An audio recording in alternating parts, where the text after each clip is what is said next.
皆さんこんにちは、超旅です。混雑必至の土曜日の万博に行ってきました。土曜日は混雑しているからあまり回れないと思っていませんか？そんなことはありません。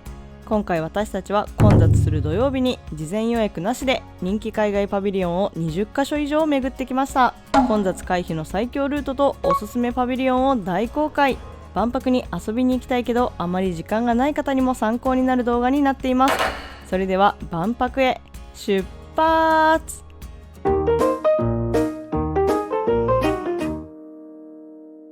今回は西ゲートから入場。海外パビリオンは大屋根リングの中に集まっています。西ゲートに近い海外パビリオンから攻めていきます。まず向かうのはサウジアラビア。朝一番はなんと待ち時間0分、予約なしでスムーズに入場できました。どうぞお楽しみください。聞いた？今の挨拶聞いた。あれやん、マジックランプシアターやん。すごっ。ほら、おはようございます。朝早くからご来場ありがとうございます。順路右手でございます。いってらっしゃいませ。わあすごい。なんかこんなんなってるんや。現地の石リアドストーンが使われた外壁、中は市場のような空間になっています。それぞれの塔を巡りながらサウジアラビアの未来、文化、技術に触れることができます。すごい広いよ。今は、これがこのパビリオンで使ってる石だって。リアドストーンっていうんだって。触れるんだ、すごい。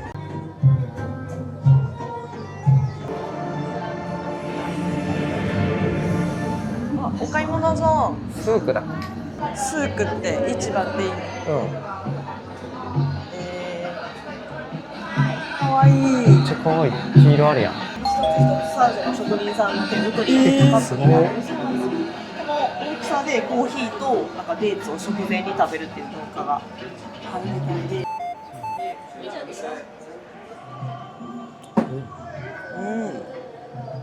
カーダモンとクローブスとコーヒーミックス。いただきます。あ、コーヒーの味はしない。奥にいる？なんか違うよね。最初は生姜スープ飲んでる感じ。でも味は生姜スープじゃなくて、奥にコーヒーのちょっと苦いのがいる。だからなんかどっちかってそういう薬草とか独特。万博はそういうのもねトライして。最初の一口目は小豆の皮なんだけど、なんか中の感じが干し芋とか干し柿みたいな。合うね。待って、コーヒーめっちゃ合うねこれ。これはびっくりした。めっちゃいいな。最初これだけ飲んだらさ、ちょっと正直さ、って感じだけど、マジでこれ合う。びっくりした。声でかくなるぐらい。カフェメニューは他にもサウジコーヒーに合いそうな甘いものや軽食の販売もありました。アラブらしい雰囲気と未来的なコンテンツの融合。私たちは展示よりサウジコーヒーのインパクトが強すぎてカフェ部門ダントツの1位です。続きましてお隣スペインです。大階段を登ってパビリオンへ向かいます。全然並んでない。こちらも待ち時間0分、予約なしでそのまま入れました。すごい。テーマは黒潮。大航海時代のアジア航路に着想を得たコンセプト。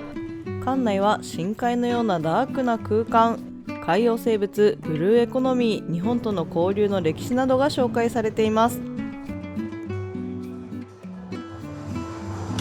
ショップではスペインのワイン、オリーブオイルなど現地の商品が購入可能。カフェ、レストランは利用していませんが、コース料理がお手頃に楽しめるレストランもありました。パビリオンの外観とは少しギャップのある館内。海と太陽、光と影の演出がスペインらしさ満点の展示でした。お隣のタイへ。3つ目のパビリオンはタイ。建物内への待ち時間は0。予約してないけど、ここは予約と予約なしの人両方入れるね。そういいね。はじめに映像があり、シアターに入るために5分ほど待機しました。中の映像は5分間かかります。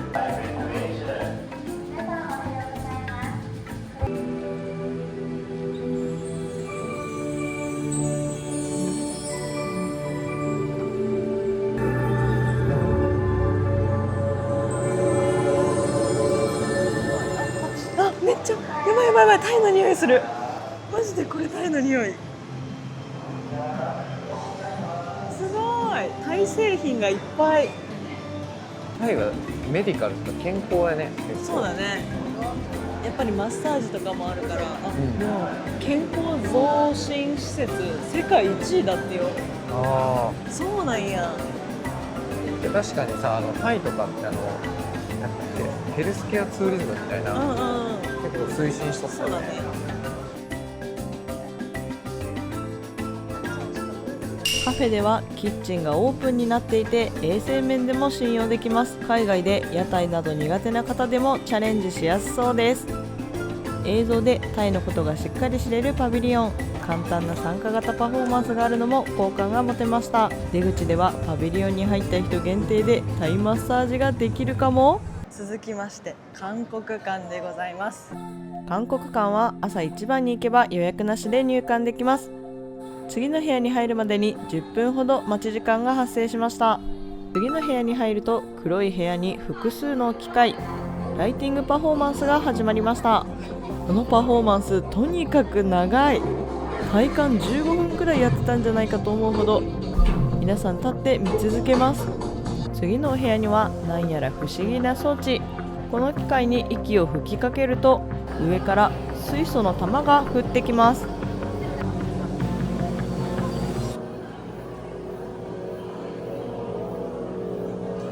最後は床に座って3面スクリーンの没入型シネマの鑑賞。自動演奏ピアノと未来の K-POP による華やかな映像でした。技術はすごかったけど文化に触れる機会が少なく、体験時間も長いので私たちには少し退屈でした。続いてはいつ来ても大人気ドイツパビリオンはドイツ。テーマは循環経済サーキュラーエコノミー。待ち時間には自然が広がりぬくもりを感じられます。そして時間によっては待ち時間に簡単なフィットネスに参加できます。今回の待ち時間は35分。少し長いですが退屈せず過ごせました。入り口で可愛いマスコットサーキュラーを受け取り展示を巡ります。なんか色違うよね。色違う。オーディオガイドになってるんや。サーキュラーだって。パビリオン内はデジタルが多いものの五感を刺激され何かやってみたくなっちゃう展示ばかり。ソファーで少し休憩もできました。サーキュラーを返すとき最後まで耳を澄ませて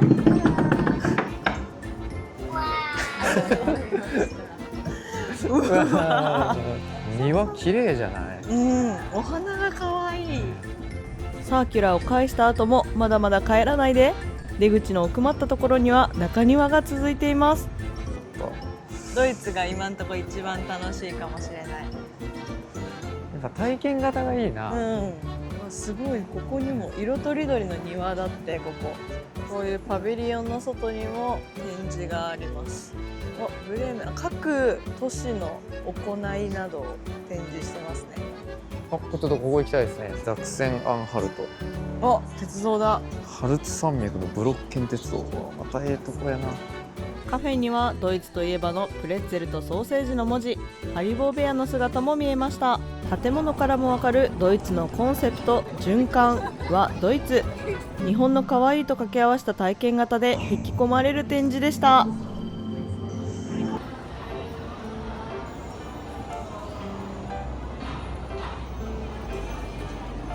お昼ご飯は東エリアにあるスキヤネン大阪フードコートイーストサイド店へ。いただきます。大阪グルメが集まったフードコートみたいな。横綱っていう串カツ屋さんあるじゃん。あそこでご飯を購入しました。串カツ5本盛り定食と大阪満喫定食。めっちゃボリュームある。さ、関西住んででも一度にこんな関西グルメ食べることない。そう。なんでここにしたかというと、決め手はチャオが串カツとたこ焼き食べたかったから。ふわふわ。席数が多く回転も早いのでお昼時に行っても比較的座りやすくおすすめです。昼食の後は東エリアのコロンビアパビリオン。テーマは美の国。列は外まで伸びていましたが待ち時間は5分。蝶々をたどり美を生きる国コロンビアを体感します。あ、塩だ。そう、コロンビアって塩が有名なんだよ。岩塩港があるぐらい有名。そうなんや、南米コロンビアは治安面でなかなか渡航しづらい国。チャオは一度渡航経験があり、思い入れのある国です。危険面を考慮して現地では触れることのできなかった植物や製品、風景に触れることができ、こんなにも美しい国だったんだなと気づかされるパビリオンでした。コロンビアはコーヒー豆の産地。コロンビアコーヒーも楽しめるカフェがありました。パビリオン難民になりました。やばいやばい。どこも並んでるし、整理券も取られへんし。というわけでパビリオン巡りは諦めて、気になっていたワゴンショップにやってきました。脈々くじ1回2200円、外れなし。これが当たります。まあもちろん一等狙いですけど。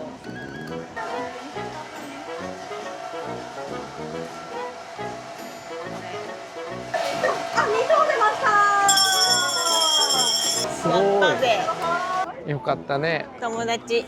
またぬいぐるみ増えたわ。ぬいぐるみハウスよ。これは目立ちますね。すぐ見つけれるわ。それではパビリオン巡り再開。次はカタールパビリオン。テーマは海外線からの発展。民族舞踏アルダダンスを見ながら待ち時間は10分。入館するとパビリオンのモチーフ。なぜこのテーマとなったのか、カタールの過去から現在のなりわいの説明がありました。砂漠をイメージするかもしれないんですけど、実は自然だったりマングローブが広がっている国となっております。これから皆様はですね、カタールの東海岸からぐるっと回っていただいて、今のカタールをですね、歩いて一周したような感覚になれると思いますので、どうぞご覧ください。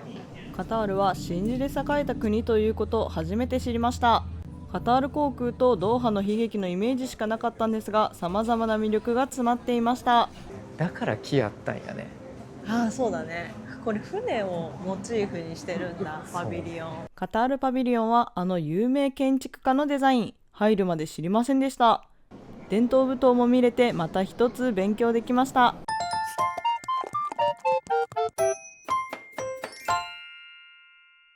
お隣はアラブ首長国連邦。テーマは大地から天空へ。外まで並んでいましたが、待ち時間は5分。なんだこれは。大地に根を張り天空へと伸びるナツメヤシ。 UAE の人々の精神を象徴します。ナツメヤシを抜けていくと、宇宙探査、医療革新、持続可能な未来を切り開く夢を実現する者たちの物語に触れることができます。奥の部屋では伝統工芸の実演、さまざまなプログラムを通じて UAE の豊かな文化と創造性に出会えます。パビリオンを出ると UAE の伝統舞踏、歓迎の意味を持つアルアイヤーラが披露されていました。打楽器を奏で、男性が朝と呼ばれる長い杖を振りながら歌います。カタールとはまた違った伝統舞踏を見ることができました。圧巻のナツメヤシ、座って映像プログラムを見れるのも歩き疲れた体には嬉しいポイント。華やかな音楽とともに伝統舞踏を見ると、より国のことがダイレクトに伝わった気がします。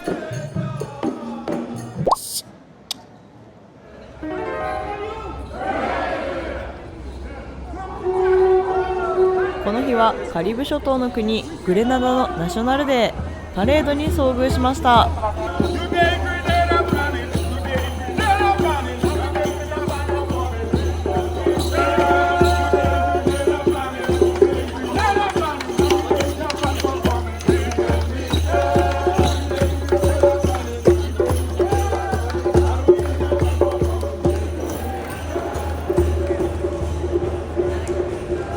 万博がなかったらさ、そこの国の人に生きてて会うことなんかもしかしたらないかもしれんやん。そうやな。すごいいいイベントじゃない。万博ってすごいよね、そうやって考えたら。続いてはポルトガル。テーマは海洋、海の対話。ロープがたくさん使われたデザイン性、メッセージ性のあるパビリオン。待ち時間は5分。これね、並んでるように見えてね、結構進むの早いから。進むよね、意外と。なんかね、案外5分とか10分で入れちゃうんだよ。ね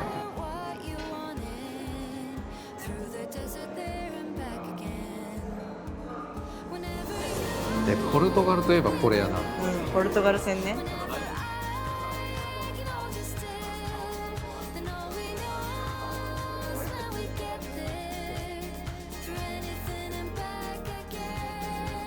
500年以上前、ポルトガルと日本を結びつけた海をテーマとした展示。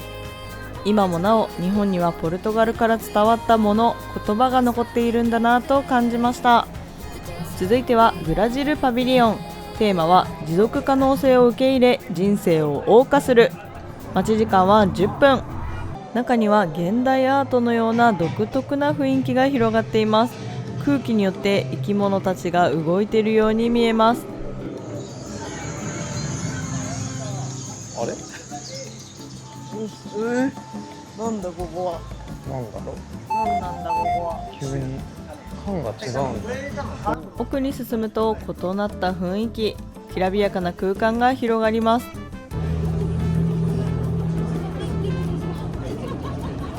答えのない我々の存在の真意を問われる展示。現代アートに興味のある方にはおすすめです。国際機関館にやってきました。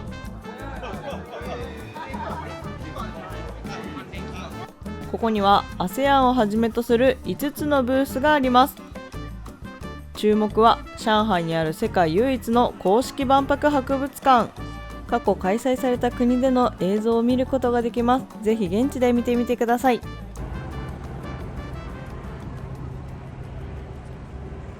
続いてはシンガポールパビリオン。テーマは夢つなぐ未来。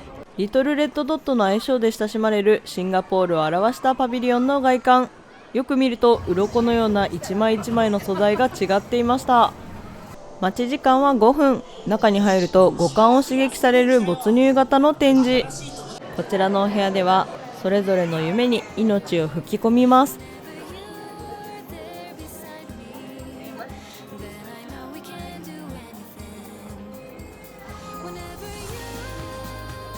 夢が飛び立ったドリームスフィアの中でみんなと夢を共有します。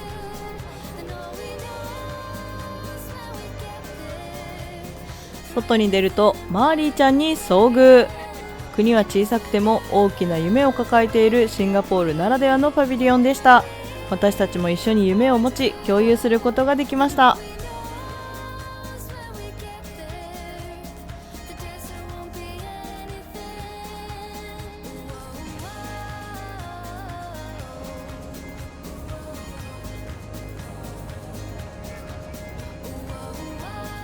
E ムーバーリング東停留場の近くには気になるグルメが。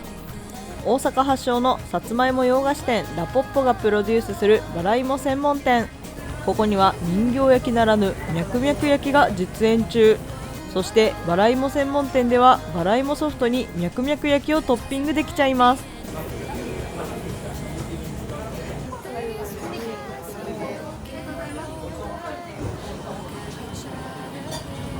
ミャクミャク焼きから食べていいの？いただきます。ミャクミャク焼きトッピング120円でできてプレーン味なんだって。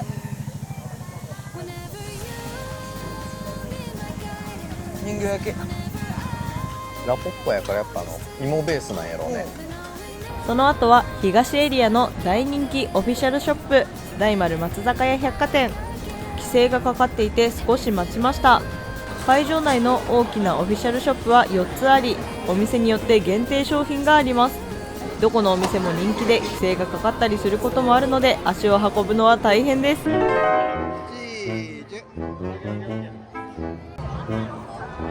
一瞬でしたがミャクミャクとの接触に成功。どこにいても大人気です。続いては当日登録で予約していたアメリカパビリオン。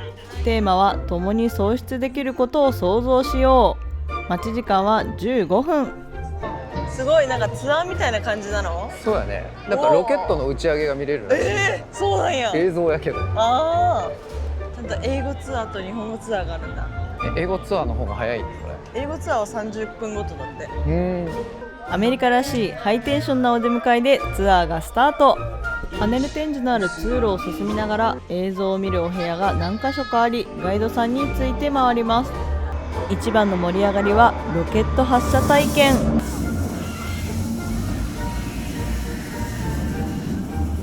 続きは現地でお楽しみください。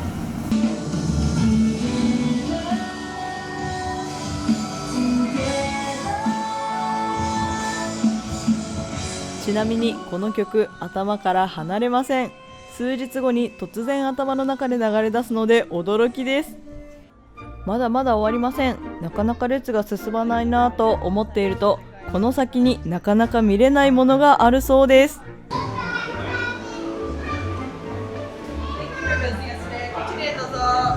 なんと月の石を見ることができました。一瞬なんかザ・万博って感じや、テクノロジーや宇宙開発などさまざまなリーダーシップと新たな視点で楽しめる展示。少し映像が多くパビリオン内も歩くので疲れますが、最後のロケット発射には心奪われます。ここでご飯難民になる前に晩ご飯、フードコート大阪のれん巡りで課金をします。こちらのフードコート、椅子に座るには550円払って座席予約をしないといけません。3ブロックあり指定の席でいただきます。課金したくないよという方は外にテーブルとベンチ、中にも立食スペースがあります。指定時間にカウンターに行くとお水とお菓子をもらいました。ラポッポのこのお菓子めっちゃ美味しかったです。これから料理を注文しに行きますが、なんと指定席を課金した人はファストレーンが使えます。フードコートのファストパス初めて聞きました。行列の人気店を短い待ち時間で購入できました。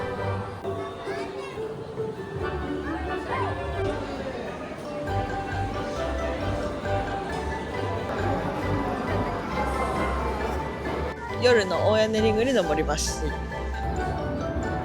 お昼とまた違った雰囲気でいいね。そうだね、お昼はさそんなに目立たないパビリオンでも夜になったらすごい存在感が出てくるパビリオンが見えてくるよね。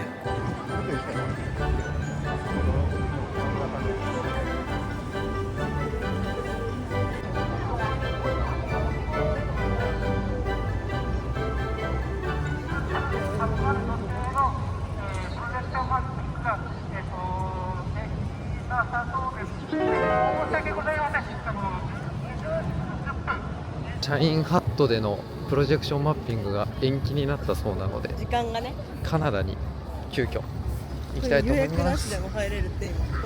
カナダパビリオン、テーマは再生。日中は予約が必要ですが、夜になると予約優先ではあるものの予約なしでも並べます。あんまり並んでないようには見えますが、待ち時間は25分でした。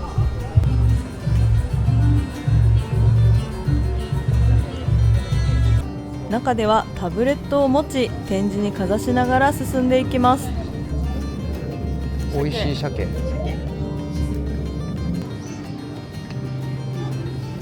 実際には見えないもののタブレットをかざすとカナダの風景が現れます。何これ、誰？でかっ。電車や。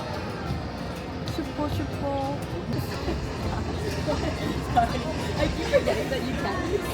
すごい長い。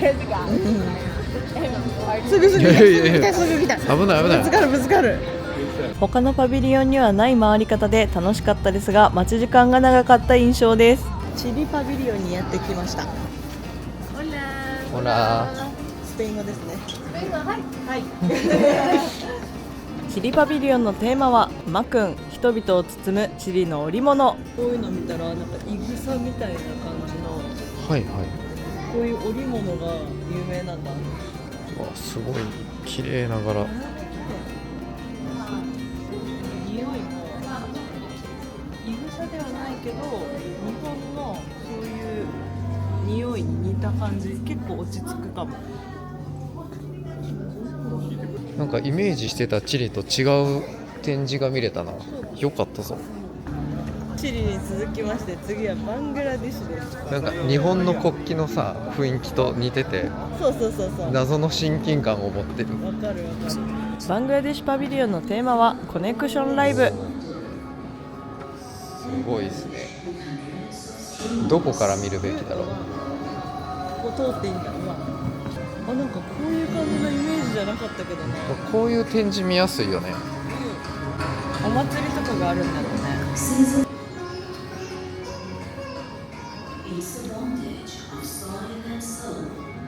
見ちゃおう。国旗が国旗がねもう本当にこれね、色違いね。お揃いみたいなもんだ。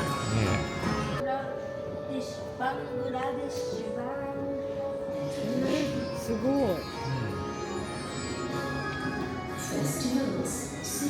知らんだけでいろんな工業製品があるんでね。足が悲鳴を上げております。ばい、もう本当に足が棒です。 EU から行きましょヨーロピアンユニオンパビリオン、テーマは未来を育む。未来に向けた EU と日本の取り組みが紹介されています。ロボットアームが造形する禅の庭、日本人なら足を止めて見てしまうはず。デジタル折り鶴も日本文化の要素が取り入れられていて面白いです。超早送り折り紙じゃん。う。難しいとこはやってくれるんや。おー、できた。おお、早い。より緑豊かなヨーロッパへ、明日を守る。アルジェリアパビリオン、テーマはアルジェリア平和共存の大地。アフリカ大陸来たよ。アルジェリア。一番大きいんだって。そうなんや。アルジェリアの歴史、文化、未来をストーリーで鑑賞します。タッチパネル式のクイズもありました。閉まってます。はい。ここホッパーできるね。うん。チュニジアさっき混んでたじゃん。本当だ。行こう行こう。テーマはパートナーシップインイノベーション、サイエンス&テクノロジー。初めのシアターが始まるまで5分ほど待ちました。スター・ウォーズの撮影地やって。スター・ウォーズのね。スター・ウォーズの撮影地、サハラ砂漠や。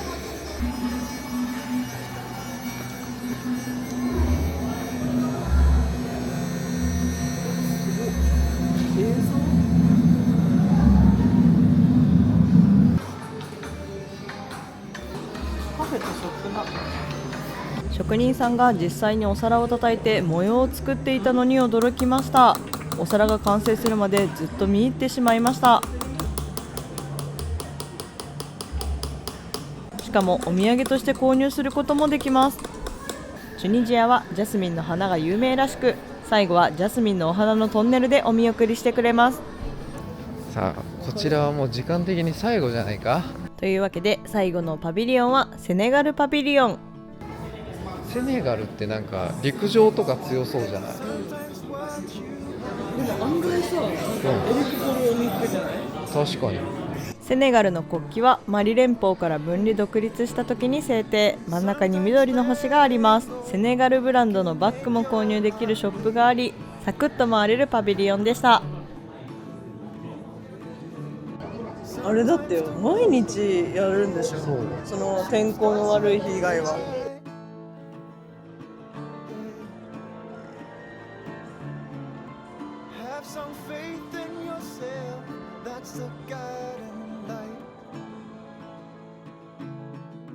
You should know that when your dreams have hit the ceiling and fallen back down on the ground, let me tell you, I know the feeling. I used to live in that town. 22時閉場に合わせ One door closes and another swings open. はい、というわけで今日初の土曜日、開幕して初の土曜日で、朝9時から夜の9時まで遊んできました。今回はね、海外パビリオンを中心にだいたい19から20個ぐらい回りました。しかもご飯もしっかり食べて、脈々にもあってフルコースしたんじゃないかっていうぐらい満喫した一日でした。思ったより並べば入れたね。案外ね、並んでてもそんなに時間かからなかったりして、めちゃめちゃ5分から10分ぐらいで入れたね。今日ね、ちょっと知った情報とか、できなかったことは次、木曜日にまた平日に次行くんで、その時にやってみましょう。はい、わかりました。最後までご覧いただきありがとうございました。少し長い動画となりましたが、万博に行く方ぜひ参考にしてみてください。